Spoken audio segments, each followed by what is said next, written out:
Cool 100% sữa tươi, hỗ trợ cao lớn và đề kháng, cho trẻ lớn khỏe mỗi ngày.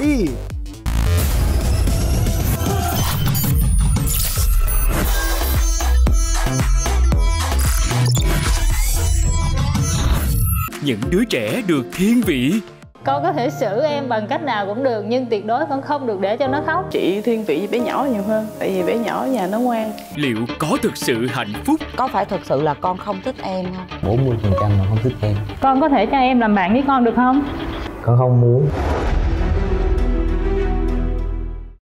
Chị Duyên cũng rất là mong muốn được mẹ ôm, được mẹ hôn, được mẹ nói yêu thương. Nhưng mà mẹ không làm như vậy bởi vì mẹ sợ làm như vậy con bị tổn thương. Nhưng mẹ không làm như vậy thì chị lại bị tổn thương, con thấy không?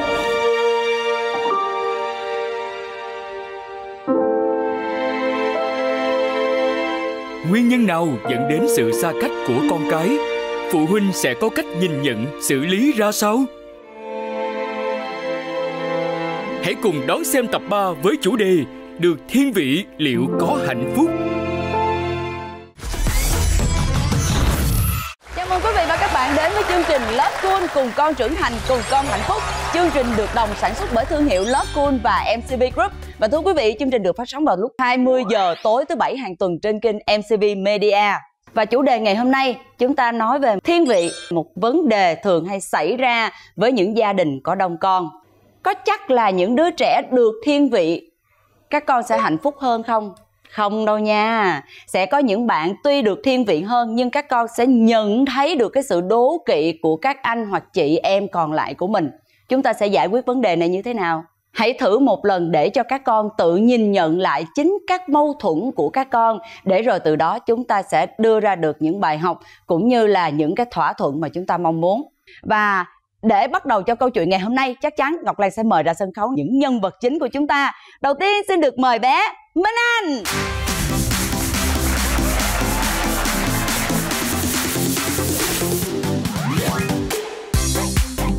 Trời ơi, đẹp trai quá. Mời bé Tiểu Quyên. Trời ơi, chào cô công chúa. Có các em rồi, thưa quý vị, thì chắc chắn chúng ta sẽ mời anh và chị để cùng nhau bước ra giải quyết mâu thuẫn trong ngày hôm nay luôn. Xin mời anh hai Bảo Tín. Chào con. Xin mời chị hai Mỹ Duyên.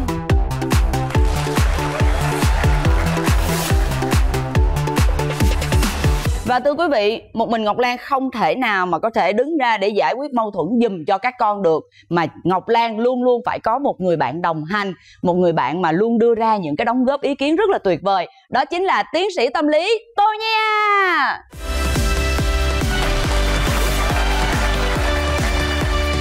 Yeah. Xin chào tất cả quý vị khán giả đang theo dõi chương trình. Và cô Nha xin chào 4 bạn nhỏ. Các con cho cô Lan biết là lý do tại sao mà các con nhận lời tham gia chương trình này nè. Con nhận lời tham gia chương trình này là tại vì con muốn đi lên kiểu bóc phốt em con. Bóc phốt. Em còn nhiều phốt không? Nhiều nha. Nhiều ha, nhiều ha. Sợ không? Không. Không sợ hả? Sợ. Vậy mình có muốn bóc phốt chị chương trình này không? Dạ có. Bữa nay mà chị mà có cái gì ở nhà là mình mét hết cho con Ngọc Lan biết nha. Cô Ngọc Lan xử cho. Ok không? Thấy gia đạo bên kia hơi kỳ, còn gia đạo bên đây sao con? Tính con tham gia chương trình để với mục tiêu gì? Dạ thưa là hôm nay con tham gia chương trình này là cũng là để một phần lật mặt em gấu. Con muốn phơi bày một con người khác của em con. Lật mặt. Lật mặt. Có vẻ như con cảm thấy hơi hạnh phúc với sự bị lật mặt nha. Có không? Có sẵn sàng với cái việc mình bị lật mặt chưa? Hơi. Bữa nay không có phụ huynh, tụi con tự do, tụi con nói luôn. Trời ơi, vậy là công nhận luôn á. Sướng luôn. Mình không sợ bị rầy luôn á Tính. Ngay tại lúc này, mẹ của hai anh em Bảo Tín và Minh Anh cùng mẹ của hai chị em Mỹ Duyên và Tiểu Quyên sẽ xuất hiện ở một không gian quen thuộc dành cho các bậc phụ huynh. Họ sẽ cùng tiến sĩ tâm lý Tô Nha lắng nghe những chia sẻ, mong ước của các con dành cho anh chị em của mình. Và trước khi đến với chuyên mục Nhỏ to cùng con, mời quý vị khán giả hãy cùng xem một đoạn phim ngắn có liên quan đến chủ đề ngày hôm nay nhé. Mẹ. Cái gì vậy? Chuyện gì vậy con? Cái chuyện gì vậy? Ông hai đập đồ của con á. Khang, chuyện gì vậy Khang? Hả? Con kèo em nữa hả? Tại sao lại như vậy? Con lỡ tay. Con lỡ tay? Con nít có được nó xạo không con? Con nít mà nó xạo là xấu nghe chưa? Con lỡ tay hay là con cố tình con đập bể của em hả? Khang, nói bà nghe, con lỡ tay hay là cố tình? Xoay qua xin lỗi em cho ba. Nhanh! Xin lỗi. Khang! Anh à, Con sao vậy?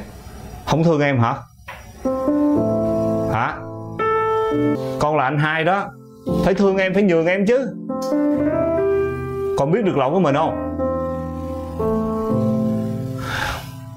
Lì thiệt luôn á. Xoay mặt vô trong đó cho ba, nhanh. Đứng im đó cho ba nghe chưa? Khi nào cảm thấy được lỗi của mình á, lúc đó mới được bước ra khỏi phòng.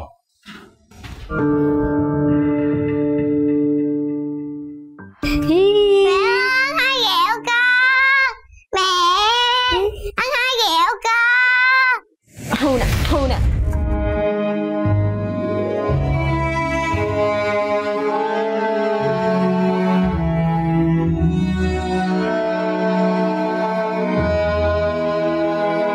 Con, mình là anh hai mà, với là con trai nữa đó, nhường cho em đi nha. Cảm ơn anh hai nè. Cảm ơn anh hai. Trời ơi, ăn gà đi con. Con cảm ơn mẹ, nhưng con thích ăn đậu hũ.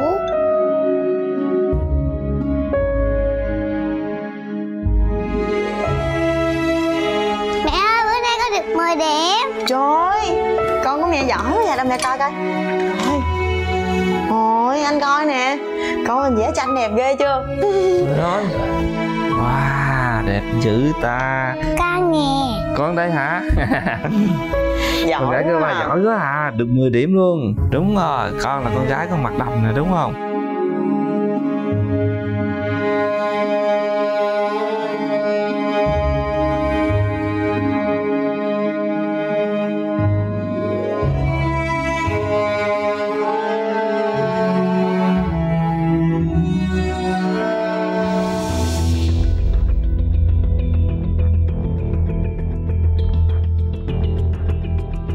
Đây là một đoạn phim buồn, đúng không các con?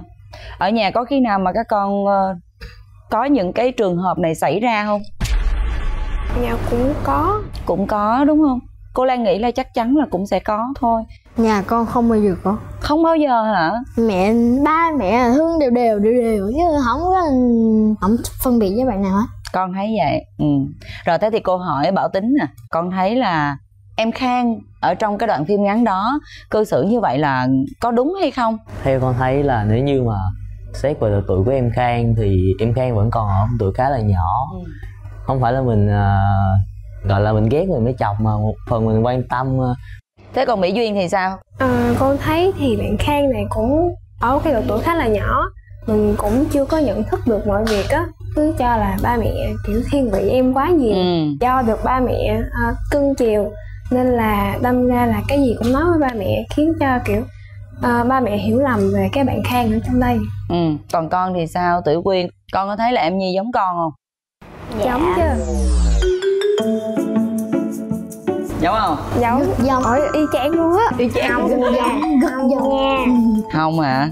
Dạ không, có lúc thì có nhưng mà thấy chưa, có lúc thì có là có rồi đó, còn gì nữa. Có lúc nhưng mà chị cũng vậy mà. Chị làm gì giống nhẽo nha em. Ủa, có mà. Con khỉ. Tới giờ đó, tới giờ phốt rồi đó. Ok.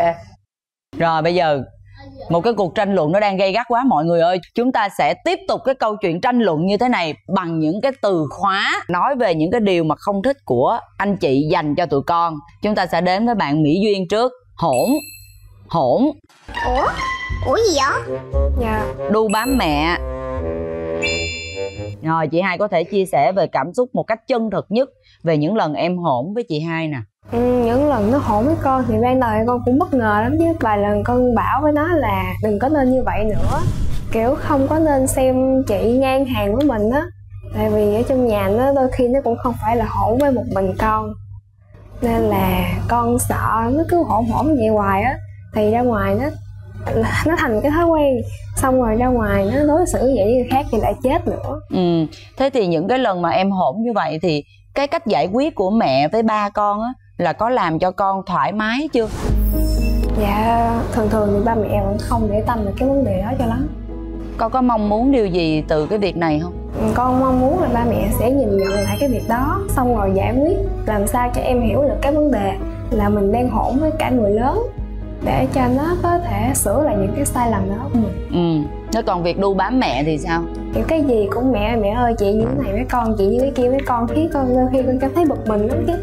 Kiểu con không có nói lại được mẹ, hoặc là nó cảm thấy là nó nói không được con, cái nó chuyển qua nói với mẹ.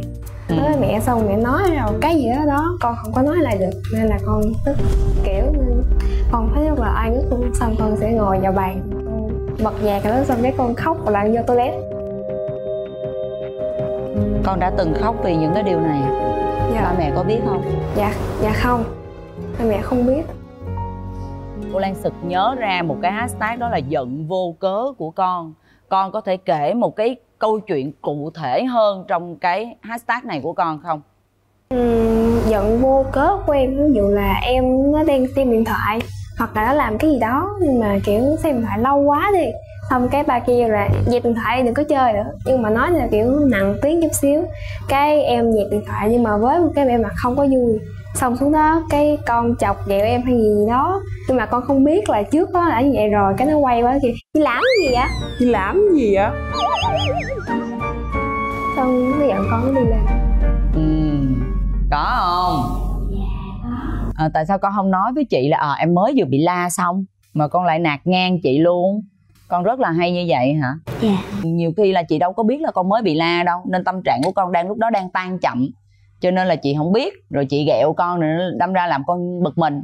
Nhưng mà mình phải phân biệt được chứ, đúng không? Ai làm cho mình buồn thì mình nói với người đó chứ, sao mà người này làm mình buồn mà mình lại trút vô người kia. Nhưng mà ba con chửi là chị con nghe. Chị có nghe? Sao chị nói chị không nghe? Trời, chị đang ở dưới chị đeo tai nghe, chị nghe nhạc vậy. Ủa không có. Không có. Có đúng không? Chị nghe, chị đang nghe nhạc mà chị không có biết luôn. Chị đang bấm điện thoại mà. Thì bấm điện thoại để nghe nhạc. Không có. Đúng rồi, đừng cãi nữa. Những lúc mà chị nói con vậy con thấy sao? Chị cắt ngang con luôn đó. Con sao nói lại được? Chơi gì ai chơi lại? Phụ huynh có tin là có những bạn trẻ đút tai nghe nhưng không hề bật nhạc không? Đó là một cách trốn tránh. Đó là một cách trốn tránh rất rõ ràng, nhưng thật ra khi mở tai nghe ra không hề có âm thanh. Con muốn cách ly mình với khỏi thế giới, nhưng cái trăn trở của mình vẫn còn, cho nên vẫn muốn biết mọi người đang nói gì. Con vẫn muốn mẹ hiểu con. Thật ra thì cô Lan thấy ở đây là chỉ có cái sự việc là em hỗn thì nó làm cho con buồn lòng nhất thôi, bởi vì ba mẹ vẫn chưa có xử lý được cái việc này của em, đúng không? Thôi thì con đã nghe chị nói rồi đúng không? Thì cô Lan nghĩ là con cũng sẽ có rút ra được những cái bài học cho mình cũng như là kinh nghiệm cho mình ha. Tại vì hỗn đó là một cái việc mà nó cũng không có tốt đâu. Đến với hai anh em nào, Bo và Gấu, hồi hộp không? Dạ không. Con nghĩ là anh con sẽ bóc phốt con cái gì? Nhiều chuyện lắm cô. Ví dụ buôn chuyện. Sao vậy? Gấu có chuyện trên trường Gấu về Gấu kể, thì cái đó thì đôi khi mình thấy nó cũng tốt, tại vì Gấu cũng chia sẻ với gia đình những cái chuyện như đi học. Nhưng mà đôi khi là Gấu nói nhiều nên là mình cảm thấy hơi phiền. Với lại thứ hai là mỗi ngày Gấu đều nghĩ ra một cái món gì đó để đòi mẹ đó, cho nên là mỗi lần Gấu thích một cái gì đó là Gấu thường sẽ nói hoài. Rồi còn ông nhỏ này thì sao? Nghiện điện thoại. Đây là điều con không thích ở anh hả? Dạ đúng. Tại vì anh con á, ảnh ngày nào ảnh ôm cái điện thoại, nó không chơi với con, ảnh cứ không bao giờ chơi với con nữa. Anh không chơi với con buồn hả? Dạ. Con có nói với anh về điều này chưa? Chưa. Thực ra thì nãy giờ hai mẹ có bất ngờ với tất cả những cái biểu hiện của các con khi mà kể về nhau ở dưới đó không? Lên chương trình á, hai chị em là có dặn nhau là chị dặn em không được bóc phốt chị nhiều nha, nó ít thôi nha. Thì con em thì đâu có tính cũng ngang lắm nha. Không, em về em phốt hết, em nói hết. Mình cũng có cảm giác y như vậy. Bất ngờ. Nghe tuyên bố là lên lật mặt, cho nên nghĩ là chắc là sẽ là một cuộc chiến. Cô Lan sẽ mời các con hãy xem những cái tâm sự cũng như những cái chia sẻ của mẹ dành cho tụi con nha. Xin mời quý vị. Luôn 100% sữa tươi, hỗ trợ cao lớn và đề kháng, cho trẻ lớn khỏe mỗi ngày. Mọi người thì ai cũng nói là mẹ ưu tiên cho bạn gấu nhiều hơn, mẹ thương bạn gấu nhiều hơn. Tại vì hồi bé thì gấu có một lần đi qua cửa tử rồi, cho nên là cái sự quan tâm nó không đồng đều giữa mấy anh em. Anh hai luôn nói là mẹ cái gì cũng dành cho em hết, cái gì cũng ưu tiên cho em hết. Nhiều khi anh Bo gào lên, mẹ con có thể đánh nó được không? Chị nói không được, con có thể xử em bằng cách nào cũng được, nhưng tuyệt đối con không được để cho nó khóc. Trong cái thời gian mà bé gấu bị khủng hoảng á, thì ba mẹ có nói chuyện với anh Bo và nói cho anh Bo hiểu là em nó có một chút vấn đề về tâm lý, một cái sự rối loạn nhẹ nhẹ, nên là ba mẹ hy vọng con sẽ nhẹ nhàng với em hơn một chút, yêu thương em hơn một chút. Hiện tại thì mọi thứ có vẻ thay đổi được nhiều rồi, thì tình cảm anh em nó có thay đổi một xíu rồi. Mình hay nói là sống chung với lũ á. Anh Bo thương em chứ không phải là không thương đâu, nhưng mà tại vì em nó đôi khi nó quá quắt quá nên anh Bo mới như vậy thôi. Chứ còn nếu anh Bo kêu anh Bo nhịn, anh Bo vẫn nhịn được. Lúc nãy cô Lan nghe mẹ có chia sẻ rằng là một cái câu đó là phải sống chung với lũ. Có phải thực sự là con không thích em không?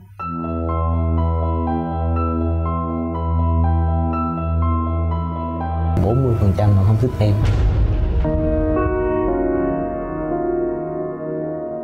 Hôm nay con nói ra điều này con có sợ em buồn không? Dạ, con nghĩ là có thể em sẽ buồn, nhưng mà mình phải nói cái sự thật thôi. Tại vì có những cái tính của gấu mà mình thật sự không thích. Thật ra thì lúc nhỏ là con có một phần gọi là mình giận, tại vì ba mẹ thương em nhiều hơn. Lúc nhỏ mình chỉ gọi là chưa có hiểu chuyện. Con cũng biết là bây giờ gấu có những cái sau cái lúc khủng hoảng thì con biết là em nó bị như vậy, thì đôi khi nó sẽ cần một cái sự chăm sóc nhiều hơn. Con nghĩ một cái phần cái tâm lý của em đó là lỗi con, là lỗi rất lớn luôn. Con là một người anh rất là trưởng thành đó chứ, và con đã nhìn nhận được rất là nhiều. Cái nhìn nhận của con ở đây đó là từ những cái mà sai lầm của con lúc bằng tuổi của gấu, và con nhìn thấy được điều đó cho nên là con thông cảm được cho em nhiều hơn. Cô Nha tội nghiệp tính, tội nghiệp anh hai. Vì cái mà mẹ đang định nghĩa anh hai là một đứa trẻ hiểu chuyện, một người anh hiểu chuyện, một người anh chỉnh chu, một người anh không có làm gì để ba mẹ phiền lòng. Đó là một người anh đang gồng mình lên để làm điều đó. Con quá hiểu chuyện để con hiểu rằng là con không thể giống em, con không được như em. Con tự bao dung đi. Gấu có thay đổi hay không không biết nha, nhưng mà trong cái mặc định của Bo là cái mặc định mà mình phải ngon lành. Có thể là cô nói là đúng, nhưng mà một phần mẹ nghĩ là mẹ không có ý đó. Mẹ không có ý đó. Em vẫn tin là các bà mẹ đều không có ý làm con mình tổn thương và làm con mình cảm thấy buồn lòng. Nhưng mà trong cái cách mà chúng ta đã dùng chất liệu để nói chuyện á, nó vô tình làm cho những đứa trẻ nó hiểu sai ý của mình đi. Và điều đó làm cho Bo hiểu rằng là mình tự trưởng thành đi. Bây giờ chúng ta hãy đến với lại những lời chia sẻ cũng như là tâm sự của mẹ của Mỹ Duyên và Tiểu Quyên nhé. Xin mời ạ. Ở nhà thì hai đứa mình thấy là hai đứa nó hai tính cách khác nhau. Ví dụ hỏi em thì em nó hay tố chị, hỏi chị thì chị cứ tố em vậy đó. Thông thường chị thiên vị bé nhỏ nhiều hơn, tại vì bé nhỏ ở nhà nó ngoan, nó ít có kiểu giống như là chị mà có làm gì sai là chị bị la là nó là phía sau là nó thấy là nó rút kinh nghiệm trước rồi, nó không bao giờ mà để bị la vậy. Nói chung bé nhỏ thì nó cũng không có chuyện gì nhiều để chia sẻ. Còn bé lớn thì nó giờ ở cái tuổi này nó cũng khó, mình cũng khuyên nhủ này kia. Rồi ở cái tuổi bốc đồng này nó cũng có nhiều cái tật xấu hơn. Cảm xúc của con như thế nào Mỹ Duyên? Con có muốn nói về cái điều này không?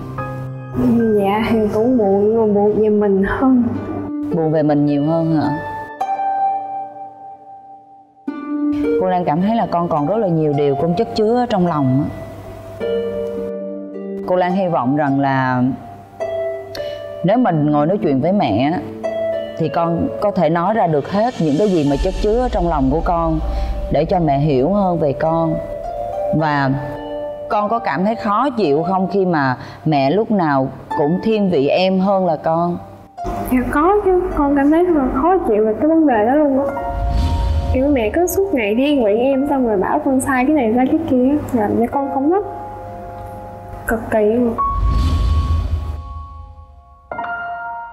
Con nói với mẹ điều này chưa? Con không muốn nói, con không muốn nói. Tại vì con nghĩ là con có nói thì cũng vậy à mẹ. Tại vì con thấy mẹ cũng không để tâm lắm. Mỹ Duyên, cái này cô Lan hỏi thiệt nha, có bao giờ con ghét em không? Dạ có.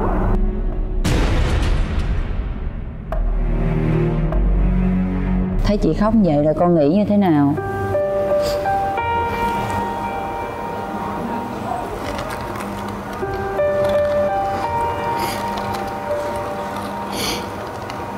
Tại sao con khóc?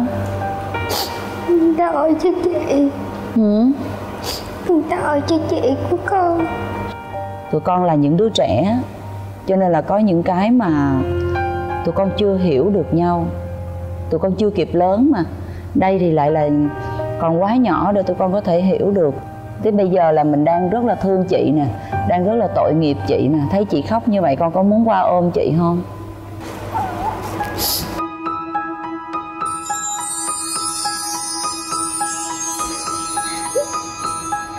Muốn. Xin lỗi chị. Rồi, cảm ơn. Thưa quý vị, anh em cùng một nhà thì mãi mãi là anh em. Và nãy giờ là quý vị cũng có thể nghe được tất cả những cái lời chia sẻ, những cái lời tâm sự, những cái sự mâu thuẫn, những cái sự gọi gần như là kịch liệt với nhau. Và bên cạnh đó cũng có rất là nhiều những cái tình cảm cũng như là những giọt nước mắt mà các bạn nhỏ đã dành cho nhau.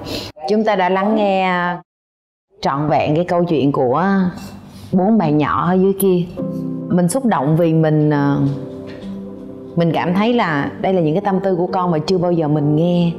Hay mình xúc động vì điều mà các bạn ấy dành cho nhau nó ngọt ngào hơn là mình tưởng. Lúc mà nghe hai bé gái nói chuyện với nhau như vậy thì mình cũng nghĩ đến hai bạn nhà mình chắc là cũng như vậy. Có những cái điều mà con không nói được với mình. Mình cứ nghĩ là mình công bằng rồi đó, mình cứ nghĩ là mình hiểu con rồi đó, mình chia sẻ với con nhiều rồi đó, nhưng thực ra là chưa đủ. Em cũng tin rằng là chúng ta biết là nó chưa đủ cho nên chúng ta mới đồng ý xuất hiện ở đây. Thực ra thì nếu mà không có chương trình này á thì mình cũng không hiểu con, mình cũng chưa hiểu con mấy đâu. Mình cũng không biết được là nó muốn mình hiểu nó. Mình cứ nghĩ là nó muốn đóng cửa với mình thôi, đúng không? Lúc nào mình cũng nghĩ là khi mà mình nói chuyện với con á, con cứ lầm lì lì không trả lời thôi, là con không có muốn tiếp xúc, không có muốn trao đổi. Làm mẹ thì ai cũng muốn con mình tốt hơn, nhưng mà con không hiểu. Con hiểu á, mọi người có thấy cái bi kịch của chúng ta đang gặp ở đây đó là bi kịch mà cả hai cùng một nguyện ước, nhưng mà chúng ta sai cách, vậy rồi cái cuối cùng không có gặp nhau. Tính ra mẹ với con có khác nhau gì về nguyện vọng đâu. Mẹ vẫn muốn con hiểu mẹ, con cũng muốn mẹ hiểu con. Vậy thì cái gì đã làm cho mình không hiểu được? Cái nguyện vọng hai đứa trẻ trong gia đình phải thương nhau là nguyện vọng của tất cả chúng ta. Nhưng mà mọi người có nghĩ rằng chúng ta cũng nên công bằng để cái chuyện đó nó nên là sự lựa chọn hơn là sự ép buộc không? Và thật sự thì theo cơ chế tâm lý, những đứa con sẽ yêu nhau nếu như các con thấy được cái sự công bằng mà phụ huynh dành cho bản thân mình. Thôi thì chúng ta hãy hiểu nhau trước, thẳm sau quan trọng nhất chúng ta vẫn muốn chúng ta được hiểu nhau nhiều hơn, đúng không? Vậy thì bây giờ chúng ta quay trở lại sân khấu lớn. Ở đó sẽ có rất nhiều thứ để các mẹ cùng khám phá. Xin mời tiến sĩ tâm lý Tô Nhe hãy đưa các bà mẹ vào ạ.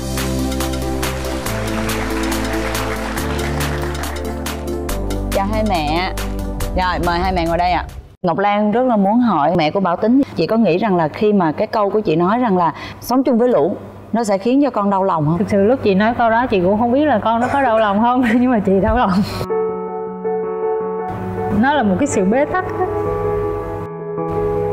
Chị không giải quyết được vấn đề hết, nên chị mới nói với con là nếu như các con không thương nhau được nữa thì mình cứ bình thường đi, mình đừng đụng vào nhau nữa, không cần chơi với nhau cũng được. Ban nãy khi ở trên kia, lúc mà cô Nhi A đưa ra một cái thử thách cho hai mẹ là phải chọn một trong hai, để giơ một cái tay lên và đứng về phía bạn ấy với nỗi lòng mà hai con lần lượt chia sẻ, thì bây giờ chỉ được chọn một trong hai để cảm thấy là mình sẽ đứng về phía của bé nào. Các mẹ sẽ đưa ra đáp án sau khi cô đếm lùi 3, 2, 1. Mời đáp án. Cả hai mẹ đều đứng về bé nhỏ. Thật ra cô Nhi A sẽ mong chờ một cái kết quả khác,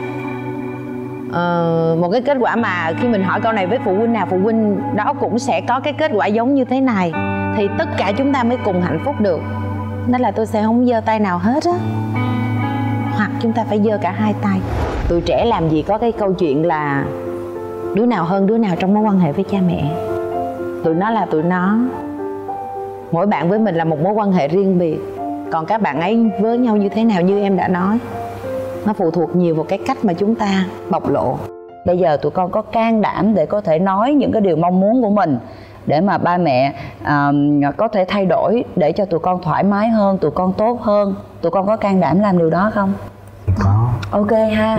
Còn cha mẹ, hai mẹ có can đảm để nhìn nhận lại bản thân của mình và can đảm nói với con để con có thể thay đổi và bản thân mình thay đổi hay không? Bây giờ chúng ta hãy đến với If I Were You.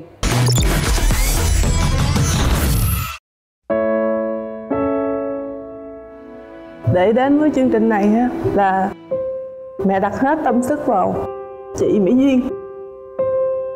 Mẹ hy vọng là chị Mỹ Duyên sẽ mở lòng với mẹ hơn, để mẹ con có thể chia sẻ nhiều hơn, để mẹ đồng hành cùng con. Mẹ không có đặt nặng vấn đề học hành. Mẹ chỉ mong là lúc nào con cũng nghĩ mẹ đứng sau, mẹ hỗ trợ, ủng hộ và chia sẻ con.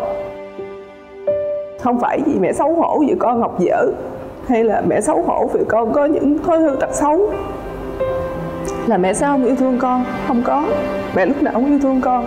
Giờ mẹ không muốn thể hiện nhiều quá, nhưng chưa hết, mẹ còn muốn đồng hành với con, muốn đứng phía sau để hỗ trợ con. Tại vì mẹ là mẹ của hai đứa con mà.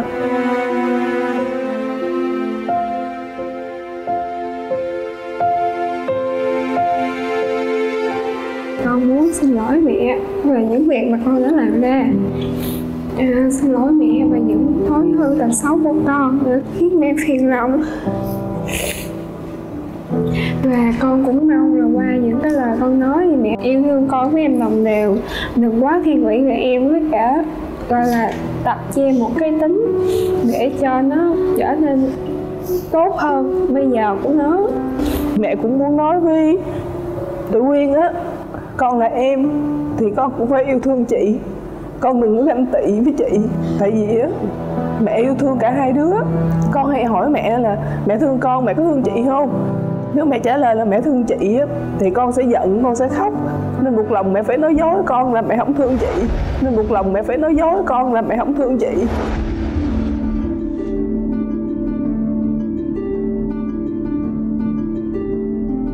Được đã con mẹ đẻ ra đứa nào mà mẹ không thương. Chị Duyên cũng rất là mong muốn được mẹ ôm, được mẹ hôn, được mẹ nói yêu thương. Nhưng mà mẹ không làm như vậy bởi vì mẹ sợ làm như vậy con bị tổn thương. Nhưng mẹ không làm như vậy thì chị lại bị tổn thương, con thấy không?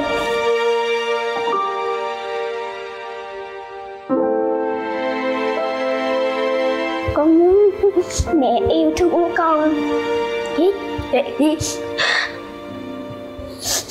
Mẹ đừng có nói dối.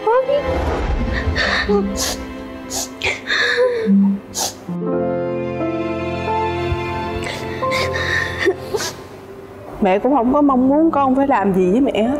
Ví dụ mẹ chỉ thích những lúc tâm sự, ví dụ như những công việc xong xuôi rồi, ăn uống nghỉ ngơi rồi thì thời gian mình nghỉ ngơi trước khi mình đi ngủ, mẹ con nó nằm ở trong phòng rồi nói chuyện này kia để trao đổi chia sẻ.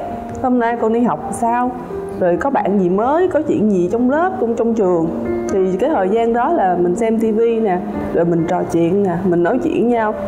Chúng ta chỉ thích nói chuyện với nhau khi mình được lắng nghe, mình được chia sẻ, mình đồng điệu thôi. Hy vọng là sau ngày hôm nay thì chúng ta sẽ có những buổi tối nó khác đi so với trước đây. Tụi con trưởng thành nhanh lắm, cũng không có nhiều thời gian để sau này tụi con có thể được ngồi cùng với các thành viên trong gia đình của mình. Thì khi còn cơ hội mình cứ tận dụng nó để có thể xây đắp tình cảm gia đình con ha.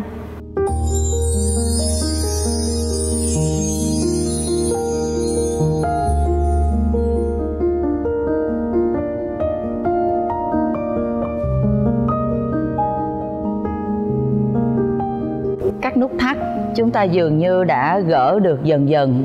Và hy vọng rằng những cái lời mà chúng ta chia sẻ ở trên đây, những lời hứa dành cho nhau, chúng ta sẽ thực hiện được vào những ngày sau này. Chặng đường sau này còn rất dài cho hành trình làm mẹ. Và các con cũng vậy, các con càng lớn thì các con cũng sẽ ý thức được rằng thời gian nó không còn dành cho cha mẹ nhiều. Thì hãy tranh thủ khi chúng ta còn có thể các con nhé. Xin mời gia đình của Bảo Tính ạ. Chàng trai nhỏ bước lên nào. Gấu có muốn nói gì với mẹ sau khi con tham gia chương trình này không? Gì mà con muốn. Nhìn mẹ nè. Nhưng mà khóc rồi, nhìn mẹ nè. Sau khi đi chương trình này, con muốn mẹ chơi với con nhiều hơn. Với lại là con là không có phải là mẹ nữa. Mẹ hứa là sau này mẹ sẽ dành nhiều thời gian hơn cho con, nhiều nhất có thể. Dạ. Con có muốn nói gì với anh Bo không? Con muốn nói anh Bo là Bo là không có ông lại nhiều nữa rồi, không có để mẹ la anh Bo nữa, mà chơi với con nữa. Muốn anh Bo sẽ chơi với con đúng không? Chia sẻ với con nhiều hơn đúng không? Con có thể cho em làm bạn với con được không? Con không muốn. Con muốn làm anh của em chứ không muốn làm bạn của em.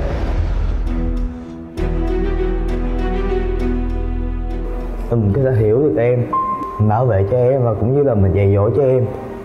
Mẹ thấy con đã làm anh tốt rồi, nhưng từ bây giờ mình hãy làm bạn với em đi, được không? Con biết con giống mẹ cái gì không? Lúc nào mình cũng gồng lên á. Mình đừng gồng nữa được không? Con cứ là con đi. Con làm được không? Mẹ xin lỗi con vì mẹ bất lực, mẹ không phải là một người mẹ tốt. Mẹ không cho con được tất cả mọi thứ tốt đẹp trên đời này. Không, mẹ đừng có nói vậy. Con thấy mẹ cho con đủ rồi.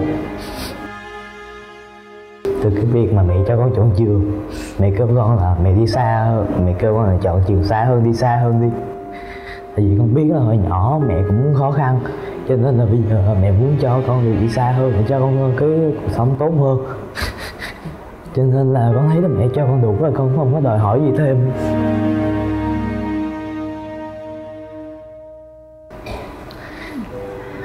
Mẹ cảm thấy vui là vì con đã hiểu được mẹ rồi. Bây giờ con nếu như muốn, con chỉ muốn một thứ thôi. Đó là cái nước mắt mình gỡ trong lòng rồi. Thì mình đừng khóc nữa, mình cười lên đi.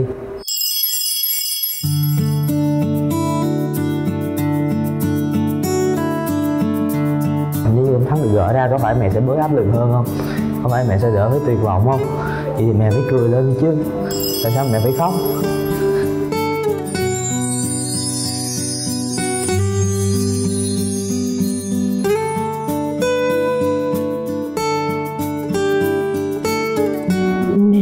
Con làm thấy một con nhanh.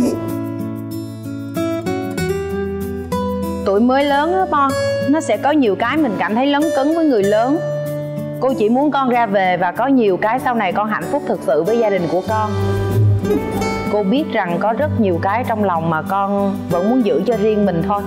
Không sao hết á, mình có quyền đó, nhưng cô chỉ mong là con đón nhận tình cảm của gia đình một cách thoải mái nhất. Bo ha.